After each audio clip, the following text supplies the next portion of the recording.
Do you think you need thousands of dollars to start investing? What if I told you that you can start with a lot less and still make your money work for you? Stick around and I'll show you exactly how to start investing with a small amount, pick the right broker, and choose the best stocks or funds for beginners.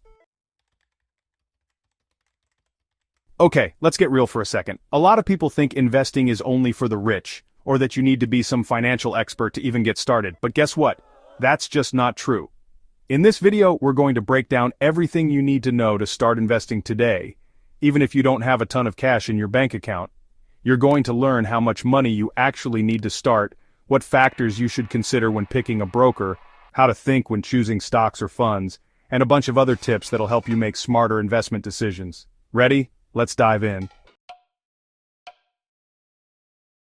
Now I get it. The idea of jumping into investing can be super overwhelming. With so many options out there, it's easy to get stuck thinking, where do I even begin? Should I wait until I have a huge amount of money saved up? What if I pick the wrong broker or the wrong stock? It's totally normal to have these doubts. But here's the thing, there's no perfect time to start investing, and the longer you wait, the more you might miss out on building wealth. The key is to get started with what you have and make sure you're making smart decisions along the way. Let me walk you through it step by step. How much money do you really need to start? This is probably the biggest question for anyone just starting out. A lot of people think they need to have thousands of dollars saved up before they can even think about investing. But here's the truth. You don't need to start big. Many brokers and investment platforms let you start with as little as $1 or $5. Yes, $1. This is especially true for platforms that allow fractional shares, where you can invest in a small portion of expensive stocks like Amazon or Tesla instead of needing to buy a whole share. You can start small, and as you gain more confidence, you can increase your investment. The important thing is that you're taking that first step. Even investing $20 or $50 a month can lead to growth over time with the power of compounding. What broker should you use? Choosing the right broker is another big decision. But don't worry, it's not as complicated as it sounds. You want a platform that is easy to use, has low fees, and offers the tools and resources you need to make informed decisions. Some of the most popular brokers out there include platforms like Robinhood, Fidelity, Charles Schwab, and TD Ameritrade.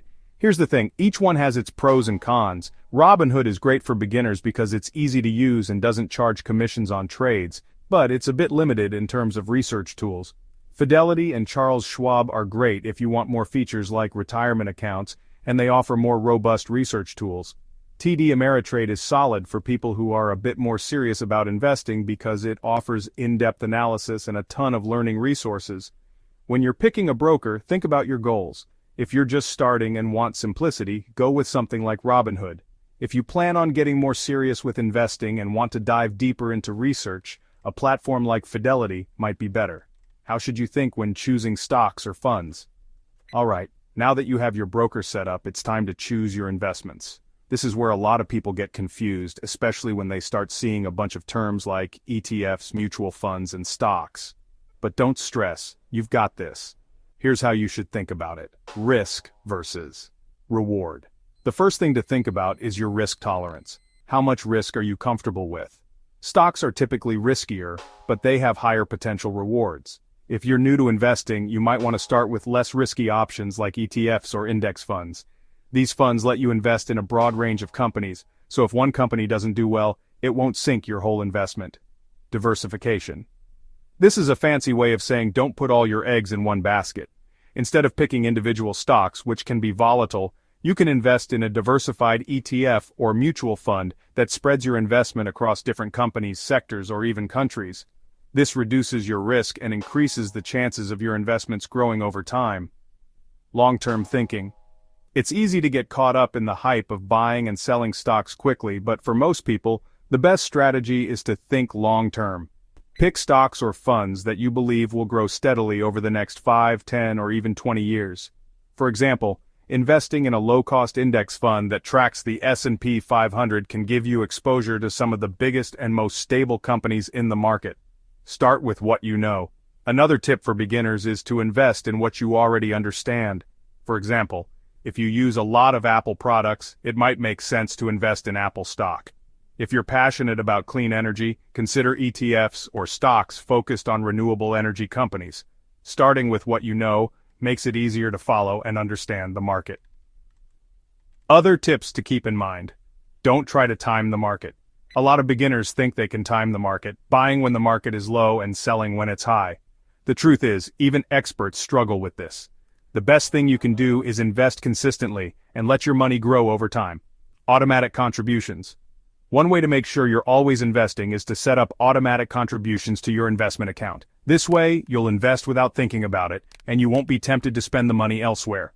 Don't panic during market drops. It's completely normal for the stock market to go up and down. When you see a market drop, it can feel scary. But remember, if you're investing for the long term, market dips are actually an opportunity to buy stocks at a lower price. So don't panic, just stay calm and stick with your strategy. Now that you've got the basics, here's the real takeaway. Investing is a journey, not a race. You don't need to start with a huge amount of money, and you don't need to be perfect at picking stocks. The key is to get started, stay consistent, and learn along the way. Small investments today can turn into big results in the future. Trust me, I've seen it happen. So, to wrap things up, here's what you need to remember. You don't need a ton of money to get started. Start with whatever you can. Choose a broker that fits your needs and is easy to use. Think long-term when choosing stocks or funds and always diversify. And lastly, don't stress over short-term market movements. Investing is about the long haul. If you follow these steps, you'll be on your way to building wealth and making your money work for you. If you found this video helpful, don't forget to hit that subscribe button for more tips on making smart money moves.